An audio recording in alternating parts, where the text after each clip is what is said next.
My first question to you is on the approach that this committee has taken. They seem to be very granular.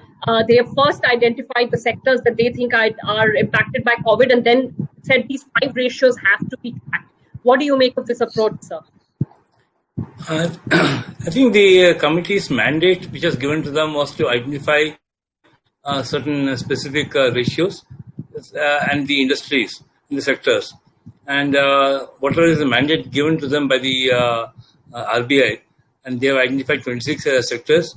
And these 5 ratios are the key ratios which invariably affect the viability of the project.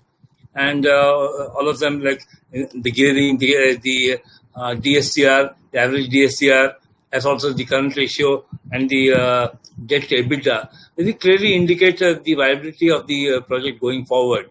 And it has an element of the gearing, which ensures that the interest element and the debt element is not too high. It also has an element of the cash flows to determine whether the debt repayments are also within satisfactory norms. Otherwise, if you have an average DSCR of say 1.05 or 1.06, one particular year or anything, if something goes wrong, the entire thing goes for a toss. So I think they have given some sort of a broad parameter, and which will sort of expedite the bankers, because they will have very clearly demarcated areas under which they will be in a position to do it. Otherwise, a one-size-fits-all also will not work. So I think they have actually identified separate sectors and given the cap or the floor, as the case may be. Abizer, first thoughts from you, similarly on the approach that has been taken by this committee. I'll get into individual ratios in a bit. So I quite like the approach. Of course, the 5 ratios are the very standard ones.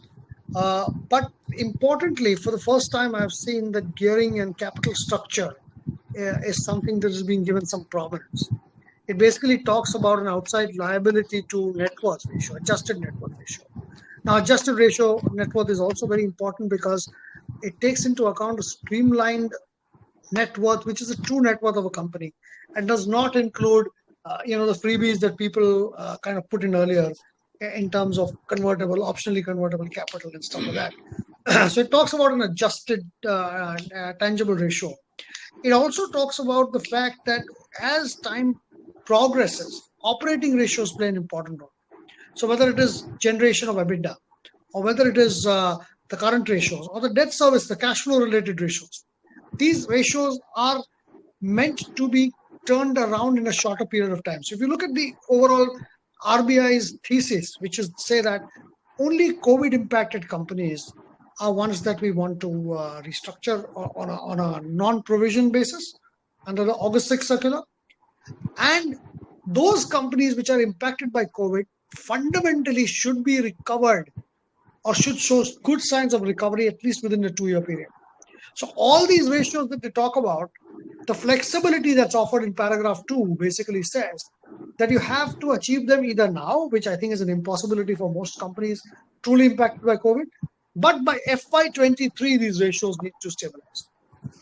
So I think a big amount of emphasis is put on the fact that if companies have genuine turnaround plans where numbers will be measured, would be reviewed by a oversight committee, that oversight committee has set norms to say that if not now, if you can reach them by FY23, good enough.